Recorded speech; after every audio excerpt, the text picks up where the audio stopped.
unbelievable. For years, the narrative has been drilled into our heads. Renting is throwing money away, they said. Landlords were geniuses, printing cash from an asset that only ever went up. That was the American dream, packaged and sold to millions of amateur investors who bet their life savings on becoming real estate moguls. Well, the dream is becoming a financial horror movie. The brutal truth of 2025 is that the tables have turned viciously. A tsunami of new apartment construction has slammed into a wall of renter resistance and wage stagnation, creating a bloodbath for landlords. Nationally, the median asking rent has seen 25 straight months of year-over-year declines. It's a slow bleed, but in certain pockets of the country, it's a full-blown hemorrhage. We're talking about a surge in multifamily supply, delivering hundreds of thousands of new units this year alone, the second highest amount since the 2008 financial crisis. But this isn't just about supply and demand. That's the easy, lazy answer. In each of the cities we're about to visit, there's a unique, hidden catalyst, a poison pill, something that's accelerating the crash and trapping landlords in a nightmare of negative cash flow. Today, we're taking a road trip to the 10 U.S. cities where the rent market is crashing hard, landlords losing millions, and you are not going to believe the city that grabbed our #1 spot. It's a sun-drenched paradise, a place where prices were supposed to be immune to gravity. Its collapse is a warning shot for every landlord in America. This isn't just a list, it's a financial survival guide. If this is the kind of unfiltered truth you're looking for, hit that like button and subscribe so you don't miss what's coming next. All right, let's hit the road. Number 10, Charlotte, North Carolina. All right, our first stop takes us to the Queen City, Charlotte. A city built on the bedrock of big banking, with a skyline that scrapes the clouds. From a distance, it looks like a monument to unstoppable financial power. But when you get on the ground, you feel the desperation. The landlords here made a huge bet. They saw the Bank of America and Wells Fargo towers and thought the river of six-figure banker salaries would flow forever. So they built and built and built. In the first quarter of 2025 alone, Charlotte delivered over 4,700 new apartment units, more than triple the city's historical average. The result? An apartment vacancy rate that has soared to around 12%. For context, a healthy market is around 5%. This is a bloodletting. To stop the bleeding, landlords are in a panic, with the share of rental listings offering concessions jumping to a staggering 46%. Think months of free rent, waived fees, anything to get a signature on a lease. So what's the real villain here? It's not just overbuilding, it's a miscalculation of epic proportions. They built a city of luxury apartments for a workforce that isn't materializing at the pace they predicted. The median household income in Charlotte is around $78,438. That income does not support a $1,700 a month rent for a new one-bedroom apartment. You can almost picture the scene. A small-time landlord who bought a fourplex in 2022 now sweating as he offers a Starbucks gift card to a 25-year-old data analyst just to get him to tour his empty unit. It's a city famous for being the birthplace of Billy Graham, but right now, the only prayers you hear are coming from landlords begging for a miracle.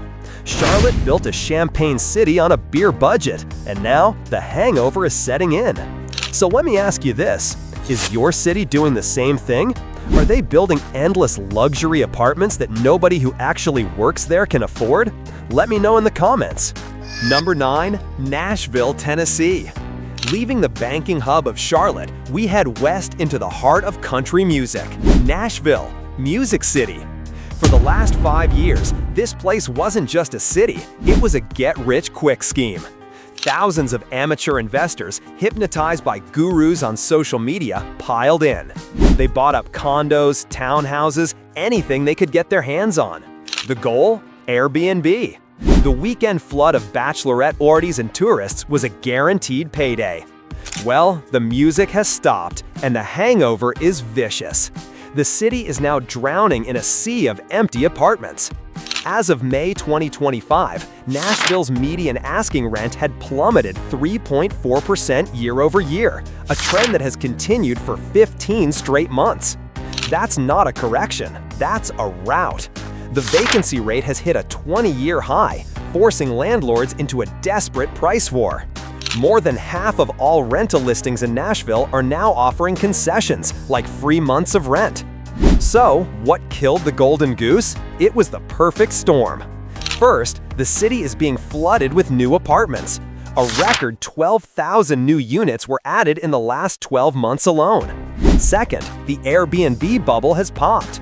Too many listings, not enough tourists, and crackdowns from the city have forced these Airbnb-preneurs to dump their properties onto the long-term rental market, competing with an already massive supply. Imagine the guy who bought 2 condos in the Gulch back in 2022. He was probably bragging about his passive income. Today, he's competing with a brand new 35-story luxury tower that just opened down the street and is offering 3 months of free rent. His phone isn't ringing, he's bled dry. It's a city known for heartbreak songs, and right now, landlords are singing the saddest tune of all.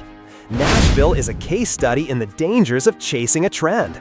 The party always ends. And it begs the question, is the Airbnb dream turning into a financial nightmare in your town too? Number 8. Denver, Colorado. We're pushing deeper into the West now, climbing high into the Rockies. Our next stop, Denver, the mile-high city. For a decade, Denver was the poster child for the lifestyle city. People flocked here for the mountains, the beer, the outdoors, and landlords cashed in, jacking up rents to astronomical levels. They assumed the party would never stop. They were wrong. The air is getting very, very thin for landlords up here. The median rent in Denver has plummeted, with some reports showing a year-over-year drop of more than 9% for both 1- and 2-bedroom apartments. Why? A crushing wave of inventory. In the last year, approximately 21,000 new apartment units were added to the Denver metro, a 5% increase in total inventory. This supply glut has sent the vacancy rate soaring. The metro vacancy rate has hit 7%, a 15-year high, forcing landlords into a desperate price war. The concessions are everywhere. Data shows a staggering 67% of rental listings in Denver are now offering move-in deals to attract tenants. But what's the real poison here? It's not just new buildings. Denver has finally slammed into a brutal affordability ceiling. The very lifestyle that drew people in is now impossible to pay for. The median household income in Denver is roughly $91,700. But after taxes and the inflated cost of everything else, there isn't enough left for the median rent, which hovers around $1,680 for a 1-bedroom. The math simply does not work anymore. It's a city famous for its breathtaking views, but the only view many residents have is of their bank account going to zero. You see people with $5,000 mountain bikes strapped to cars they can barely afford the gas for. Denver has become a prison of paradise. A city so expensive that only the wealthy can enjoy it, but the workforce needed to run it can no longer afford to live there. It raises a critical question for everyone watching. Is your city pricing you out of your own life? Are you paying a sunshine tax or a mountain tax that's become unbearable? Comment below. Number 7. Atlanta, Georgia. We're rolling south, deep into the humidity. Welcome to Atlanta, the capital of the New South. A city that for years has been seen as an unstoppable engine of growth, churning out jobs in film, tech, and logistics. Investors saw this and went into a frenzy. They didn't just build apartments, they planted an entire forest of glass and steel towers, assuming an endless supply of high-paying renters. Now the forest is empty and the landlords are lost. The sheer scale of the overbuilding here is staggering. By the end of 2025, Atlanta is on track to have added a stunning 17,512 new apartment units. That supply glut has sent the market into a tailspin. Rents in Atlanta have plunged, with some data showing a shocking 13.6% drop from their recent peak. The apartment vacancy rate has more than doubled in recent years, soaring to 12.1%. So, what's the real story here? The hidden poison? It's a classic case of speculative mania. Drunk on low interest rates and the "Atlanta is booming" narrative, developers and investors built relentlessly without any regard for actual on-the-ground demand. They built tens of thousands of luxury units, demanding premium rents in a city where the median household income is around $81,938. The math was never going to work. You can just imagine the small-time landlord who bought a duplex in Kirkwood thinking the Beltline proximity made him a genius. Now he's competing with 3 brand-new high-rises offering 2 months of free rent and waived amenity fees. He's getting killed. Atlanta is famous for its traffic, but the only thing moving slower than cars on the connector right now are apartments on the rental market. Atlanta is a monument to the dangers of greed and groupthink. The boom was a mirage. So I have to ask you, look around your own city. Are developers building for the people who actually live there, or are they building for a fantasy workforce that might never arrive?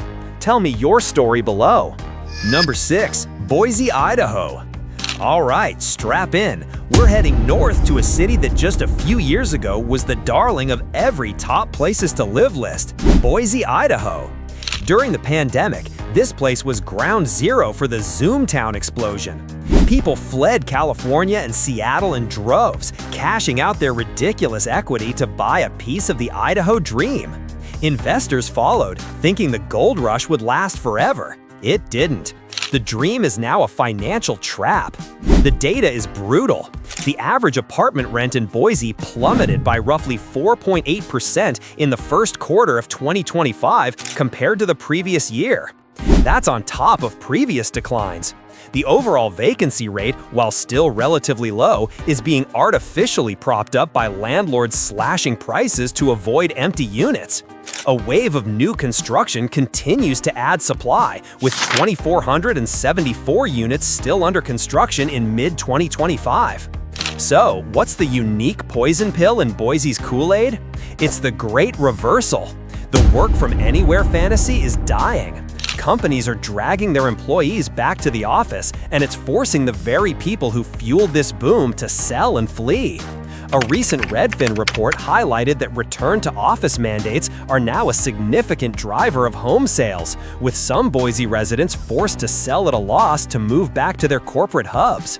Think about the tech worker who bought a house and a rental property here in 2022. He felt like a king. Now his boss at Amazon is telling him to be in a Seattle office 3 days a week or he's fired.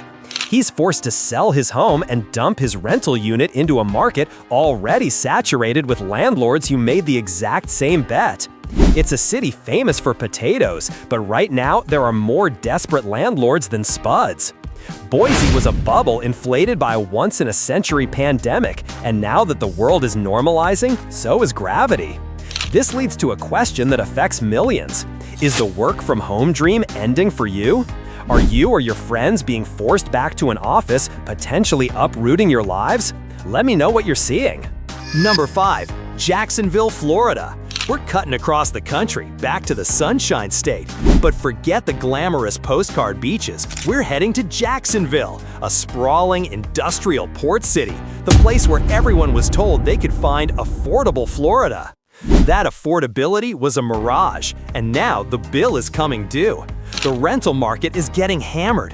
Asking rents in Jacksonville have plunged, with some reports showing a 6% year-over-year decline. Landlords are in a state of panic. A tsunami of new construction is expected to deliver over 8,000 new units, pushing the vacancy rate to a painful 13.2%. But that's just the visible part of the disaster. The real killer, the hidden villain in Jacksonville, isn't a new apartment building. It's a piece of paper. It's the insurance policy. Florida's insurance market is in an absolute death spiral, and Jacksonville is in the crosshairs. Soaring insurance costs have already caused a 9.6% decrease in multifamily property values in the city. While rents are falling, multifamily insurance rates have exploded by a staggering 61.8%. Imagine the small-time investor who bought a rental home near the St. Johns River. He thought he bought a cash-flowing asset. Instead, he bought a liability. His rental income is down, and his new insurance bill is so high that his profit has been completely erased. He is literally paying for the privilege of housing someone else. Jacksonville is a warning. The sticker price of a property means nothing if the carrying costs, driven by uncontrollable forces like insurance, bleed you dry month after month. And it forces us all to ask a serious question. Are hidden costs like insurance and taxes turning your home or rental property into a financial black hole? Let me know in the comments. Number 4, Phoenix, Arizona. All right, we're driving into the belly of the beast. Phoenix, the Valley of the Sun, a sprawling desert metropolis that for years was the epicenter of a manic real estate bubble. Investors couldn't throw money at this place fast enough. They thought the party would last forever. They were dead wrong. The heat isn't coming from the sun anymore. It's coming from the balance sheets of desperate landlords. The Phoenix apartment market remains under severe pressure from a historic oversupply, with builders delivering 23,000 new units in the past year alone. This has sent the vacancy rate soaring to a crushing 12.1%. As a result, rents have been in free fall, with some data showing year-over-year declines as steep as 6.9% for a one-bedroom apartment. So what's the real poison here? It's not just the astounding number of new buildings, it's arrogance. Developers built a city of luxury, Class A apartments for a workforce that doesn't exist. They built for six-figure tech workers, but the median household income in Phoenix is only about $77,041. The fundamental math is a disaster. Landlords are now in a full-blown panic. To compete, more than half of all rental communities are offering massive concessions, often 6 to 8 weeks of free rent. Picture the investor who built a shiny new complex in Tempe. He's staring out at an empty pool, giving away free months and gift cards, trying to lure in renters whose paychecks can't possibly cover the asking price. Phoenix is a monument to greed. They built a fantasy, and now the brutal desert reality is setting in. This is a warning shot for the entire country. Are the new buildings in your city designed for the real people who live there, or for a rich renter class that's pure fiction? Let me know. Number 3, Orlando, Florida. We're headed inland into the humid heart of Fantasyland itself. Orlando, the city built by a mouse. For decades, this was a sure thing for landlords. A permanent tourist economy meant an endless supply of renters. That guarantee has expired. The Magic Kingdom is now a financial trap. The data coming out of Orlando is grim. Median rents have fallen, with some reports showing a 3.2% year-over-year decline. That's a direct result of a biblical flood of new supply. In 2025 alone, Orlando is on track to deliver a staggering 11,481 new apartment units. That is dumping gasoline on an already raging fire. But the crumbling foundation here isn't just about overbuilding. The real poison is a two-headed monster. First, the low-wage tourism economy is a house of cards. When recession hits, those service jobs evaporate, and so do your rent checks. Second, the insurance apocalypse is hammering landlords. While rents are falling, insurance costs have exploded, with data showing an 18.5% jump in premiums for multifamily properties. Think about the guy who bought a rental condo near International Drive. He's collecting less rent from his tenant whose hours got cut at the theme park, while his own insurance bill has doubled. He is bleeding cash from both ends. He's trapped in the happiest place on earth. Orlando is a warning about building a city on an economy as fragile as a souvenir snow globe. So, ask yourself this critical question. Is your city's entire economy balanced on a single vulnerable industry? What's the backup plan when that one pillar inevitably cracks? Comment below. Number 2, Austin, Texas. Alright, our road trip now takes us to the former king of the boomtowns, Austin, Texas, the city that became a verb, a Silicon Valley exodus magnet. For a while, it felt like the laws of financial gravity simply didn't apply here. Today, gravity is back, and it's hitting with the force of a sledgehammer. The Austin rental market is in a state of complete and utter collapse. Rents for a two-bedroom apartment have plummeted from a peak of $1,726 in August 2022 to $1,425 by June 2025, a staggering 17.44% drop. This freefall is a direct result of the most insane construction binge in the country. After delivering a record 31,000 new units in 2024, the vacancy rate has soared, with some estimates placing it as high as 14.9%, the highest in the nation. So, what is the poison that finally killed the unkillable Austin market? It was a delusion, a mania. Austin believed its own hype. They bet everything on an endless influx of high-paid tech workers. But the tech bubble has burst. The work-from-anywhere crowd is being dragged back to California and New York. The very people these hundreds of gleaming new towers were built for are disappearing. Imagine the landlord who paid a ridiculous premium for a condo overlooking Lady Bird Lake. He probably pictured a Google engineer begging to rent it. Now, that condo is a ghost apartment. He's competing against thousands of other empty units, slashing his rent just to stop the bleeding. The live music capital of the world is now home to the silent hum of empty, overpriced apartments. Austin is the poster child for what happens when a city goes all in on a single, volatile industry. The boom was a sugar high, and the crash is devastating. It raises a terrifying question for so many cities. Has your town become a monoculture, dangerously reliant on one economic engine? What's the plan when that engine stalls? Number 1, Miami, Florida.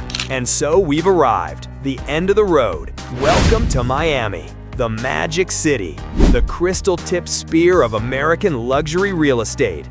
For years, the Miami market wasn't just strong, it was a religion. Global investors poured in billions, convinced this sun-drenched paradise was immune to recessions, bubbles, and even the laws of physics. That faith is about to be shattered.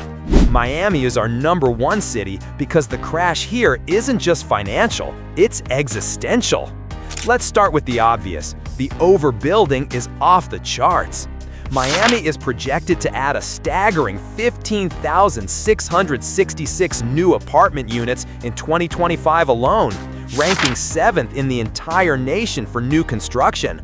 This glut of inventory has sent the market reeling. The median rent in Miami dropped 6.2% year over year as of May 2025, while the vacancy rate spiked to 7.8%. But this isn't about supply and demand. That's a flesh wound. The real, incurable cancer in Miami is water. Miami is sinking. One study predicts that sea levels could rise by more than 6 feet by 2050, putting huge swaths of the city at risk. This isn't some distant threat, it's happening now. Sunny day flooding is common, and the insurance companies have rendered their verdict. Insurance costs for multifamily properties in Florida have jumped 150% in the last 2 years. Landlords aren't just seeing rents fall, their biggest expense is exploding, erasing any hope of profit. It's a city where a landlord in Brickell could be renting a gorgeous condo with an ocean view, but his insurance carrier just declared the entire building uninsurable due to future flood risk. His asset is now a liability he can't escape. Miami is the ultimate monument to hubris.